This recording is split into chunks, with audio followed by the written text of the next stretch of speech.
Сөздің башында эле бардык зомбулуктарга, каршылыктарга карабастан Аллахтын буйругун ар бир жерде аткарган эже карындаштарыбызга Аллах Таала ыраазы болсун.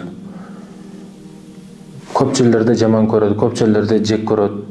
Заманбап болбойбу, жакшыраак кийинип албайбы, өзүнө карап жүрбөйбү деген сөздөргө карабастан, жаман сөздөргө чыдап, жаман көздөргө чыдап, бардыгына чыдап, Аллахтан коркуп, чыныгы жан дүйнөсү менен берилип, алардагы жүрөгүм таза, главный бул жер таза болсо болду деп жүрө берсе болмок да. Бирок ошого карабастан Кудайдын буйругун парзын аткарган эже карындаштарыбыздан Аллах ыраазы болсун. Болгону бул жерден, ушул жерден зависит этип бары жок. Ушул жериң таза болсо болду деп туруп,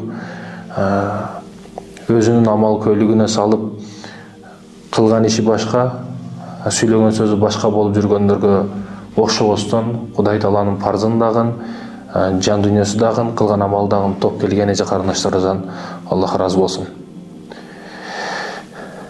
Каршылыктар өтө көп болот. Ошого карабастан Аллахтан коркуп, бул дүйнөдөгү азаптарга чыдап, акыреттеги бейиштен үмүт кылып, бул жашоонун кыйынчылыктарга чыдаган, жолугун башынан түшүрбөгөн эже карындаштарыбыздан Аллах ыраазы болсун.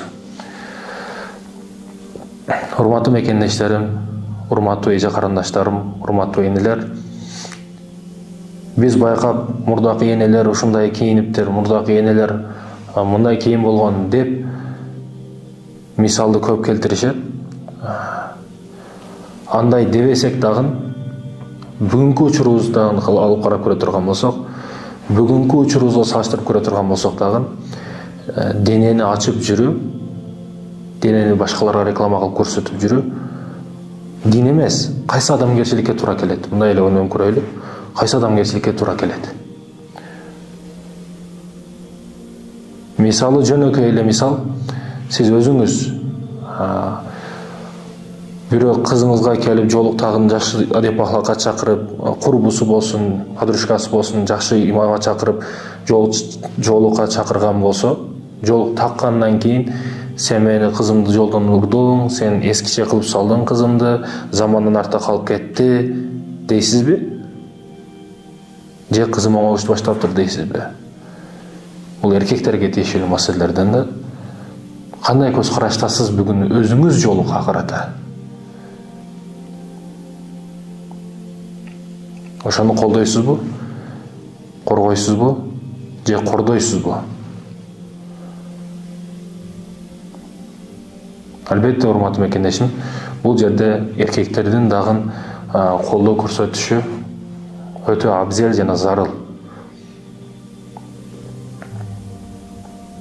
Ансыз деле сиздики дагы ашып түшөт, ага чейин дагы миңдеген кордуктар, миңдеген зомбулуктар болот. Жолук сактайт, чындап сактайт. Көзгө көрүнгөн, көрүнбөгөндүн жамандыктардан көбүнө сактап коет. Бирок ошол эле учурда ооба жолукчанын бардыгы периште деп дагы айтып да болбойт. Кудум жолук кийбегендин бардыгы периште деп айтып болбогондой. Койлордагы, баягы кородогу койлордагы баары аксагы менен болот дейт го, ошондой эле. Ар бир жерде кемчиликтүү бирөөсү чыгат да, сөзсүз түрдө. Бирөө алдыга тартса, бирөө артка тартат, сөзсүз андайлар болот. Ошондой экен, эркектерден колдоо күчтүү болуш керек, аял кишине карата, жолугуна карата колдош керек. Таккын, кийгин деп өзүнүн көз карашы туура эмес болуп турса, кызымды бузуп салдың, эскиче кылып салдың, мурдагы жүргөнү жакшы эле дебестен колдош керек. Мисалы, жылаңач жүргөндөргө сиздин көз карашыңыз кандай? Атырын себинген, красавица болгон, миң түрдүү жит менен алдыңызда өтүп кеткен кызга сиз кандай көз карашта болосуз? Кандай ойлордо каласыз? Эгерде сиз өзүңүздүн эже карындашыңыз ошентип жасантып көчөгө чыгарып койсоңуз, сиздеги мээ, сиздеги көз караш башка эркектерде дагы бар. Алар да ошондой карашат. Демек, жолук ушул жерден байкасак болот, жолуктун өтө зарыл экендигин, парз экендигин. Кызганыч маселеси, урматтуу мекендешим. Кызганыч маселеси. Бүгүн аялыбызды, эже карындашыбызды жөнөкөй жубайыбыз боюнда боло турган болсо, кош бойлуу боло турган болсо, эркек врачка көрсөтпөйм дегендер бар да, кээ бирөөлөр. Эркек врачтарга көрсөтпөйт көбү. Маселени эки жагынан да карап көрүшүбүз керек. Бирок өзүңүз канча кызыңызды врачтыкка окутуп койдуңуз? Биз коомубуз терең ойлонушубуз керек да. Илим дегенде бир эле дин илимин көзгө сүртүп, башка илимдер керек эмес деш албетте караңгычылык. Башка илимдер сөзсүз керек бизге. Ошондой экен, биз сөзсүз түрдө өзгөлөрдүн дагы куралы менен куралданышыбыз керек. Эмне үчүн? Себеп 1000 кылыч менен 1000 атты минип алып, канчалык күчтүү тренировка кылып, канчалык качканы күчтүү берип, согушка карата күчтүү чыкпайлы.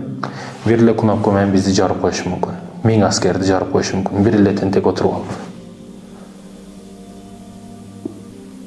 Же 1000 эле физически күчтүү болбогон, же 1000 эле 20 жыл тренировка подолдон тренировка кылып чыкпасаң, же тоодон түшпөстөн тренировка кылып өгүз болуп келсең дагы, бир эле пистолеттин ого өлүп каласың да. Ошондой экен, биз башкалардын дагы илимин үйрөнүшкө мажбурбуз. Башкалардыктан билишибиз керек.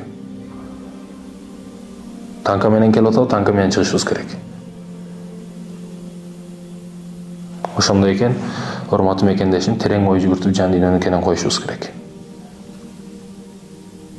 Ар тараптуу ойлонушубуз керек.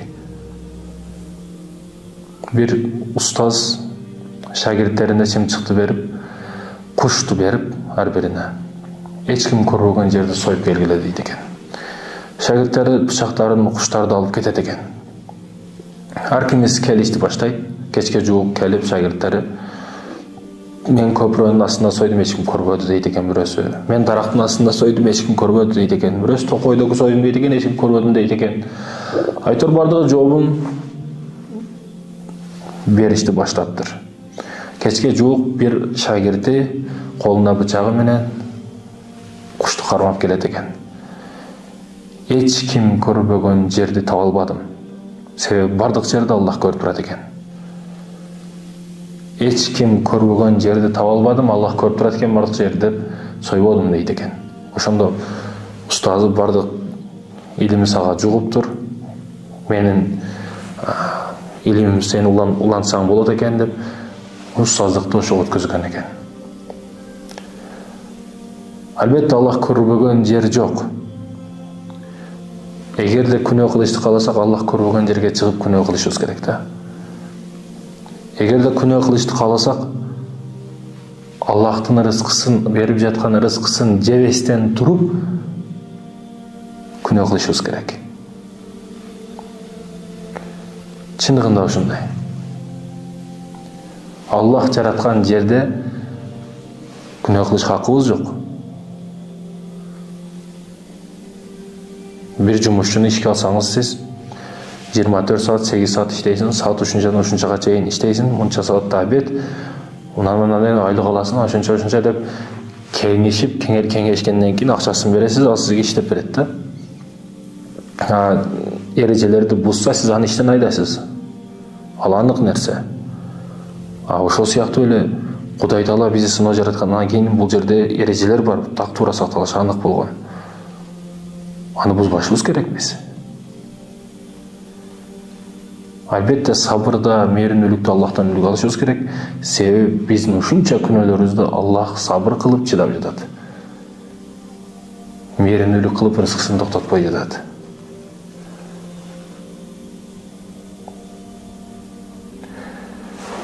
Бул кыссадан, окуядан алына турган сабак, устазы туура эмес кылды.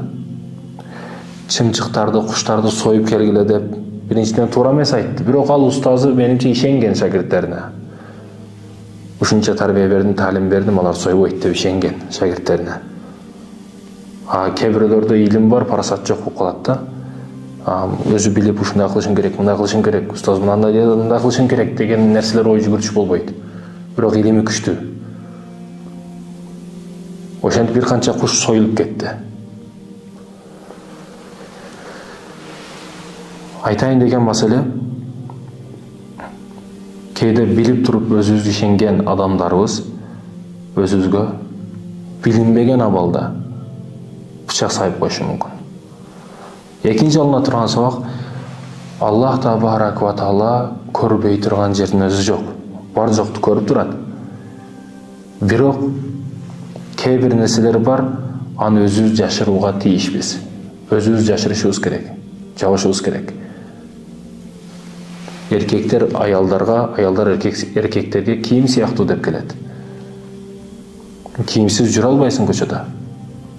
Ошол сыяктуу эле, урматтуу мекендешим, аялдарыбызды, эже карындаштарыбызды кызганышыбыз бул бизге милдет. Ал медицина тармагында болсун, ал жөнөкөй жоолук маселесинде болсун. Ар бир маселеде эже карындашыбызды кызганышыбыз керек. Кызганыш дегенде сөзсүз бирөө менен телефондо сүйлөшүп атканын кармап алышың шарт эмес. Сөзсүз кыянат түсүндө кармашың шарт эмес. Сөзсүз түрдө бирөө менен паркта жүргөндө кармашың шарт эмес. Ал кыянат өзүңдөн башталат. Өзүңдөн башталат ал. Өзүңдү туура tutuşуң керек. Өзүңдү карап, өзүң башкаларга карабашың керек. Өзүң тыйылышың керек. Сөзүң менен, көзүң менен, ойлоруң менен башкаларга карата жаман көз карашта болбошуң керек. Ошондой экен, урматтуу мекендешим, жоолук парз. Ошондой эле учурда жоолукту шерменде кылып, ар нерсе кылып, аны жөнөкөй эле кийип алып, башкача ар тараптуу оң сол жүргөндөр дагы жок эмес. Бирок айта турган маселе, ал жоолук такыптыр. Негизгиси такыптыр. Эми аста-аста бардыгы оңолот да. Ал жоолугу болуп туруп ошол нерсени кылып атат, жаман ишти. Кээ бирөөлөр жоолуксуз ошол ишти кылып атат. Салыштырып көрсөк, бир пилусу бардан жоолугу бар.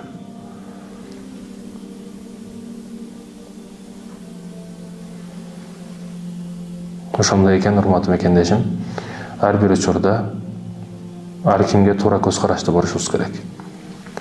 Өлүп жаткан иттен тиши аппак деп,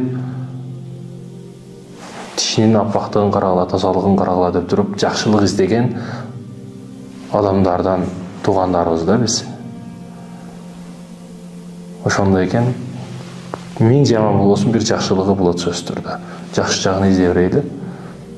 Жиндене жиндей берсең, 10 жол жиндесең, 11-нчи жолу оба жиндемин дейт да. Жакшы дей берели, Кудайым буйрса жакшы болушка аракет кылат. Бул жөнөкөй материал. Жоолук шапка сыяктуу, топ сыяктуу материал. Аны жесе жечилип калат, кийсе кийилип калат. Үйлөнүш маселесинде жоолугу бар экен, бул имандуу 100% деп туруп, ал жоолугу 100% имандуу экендигин далилдеп бербейт. Чындыгында. Бир зына кылып туруп, күнөө кылып туруп, жоолукка түшкөн аял болушу дагы мүмкүн. Же мусулман эмес болуп туруп, эми мусулман болуп жоолук тагынган болушу дагы мүмкүн. Ошондой экен, бул материал жөнөкөй. Чечсе чечилип калат, кийсе кийилип калат, шапкада эле сөз эркектердин. Бирок биз эркектер бардык учурда шартты, шансты колдон кетирбестен эже карындаштарыбызга жакшылык кылып, алардын жоолук кийинишиге жардам беришибиз керек. Колдошубуз керек, коргошубуз керек.